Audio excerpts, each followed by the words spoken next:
ஹரே கிருஷ்ணா. பக்தனுக்கு சேவை செய்.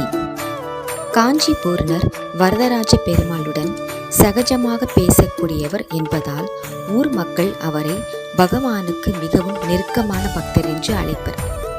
மக்கள் அவ்வப்போது அவரிடம் சென்று தாங்கள் எப்போது வைகுண்டம் செல்வோம் என்பதை பெருமாளிடம் கேட்டு செல்லுமாறு வற்புறுத்துவர். அவரும் பெருமாள் சொல்லும் செய்தியை மக்களிடம் தெரிவிப்பார். ஒரு நாள் காஞ்சி பூர்ணர் தான் எப்போது வைகுண்டம் அடைவேன் என பெருமாளிடம் வினவினர்.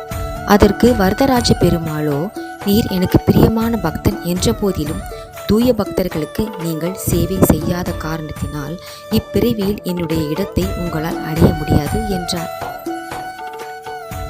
அதை கேட்ட காஞ்சி பூர்ணர் உடனடியாக திருவரங்கம் சென்று அங்கே திருக்கோஷ்டியூர் நம்பியின் மாட்டுக் கொட்டகையில் தம்மை பணிவான சேவையில் ஈடுபடுத்தி வைகுண்ட லோகத்தை அடைவதற்கான முழு தகுதியை பெற்றார்.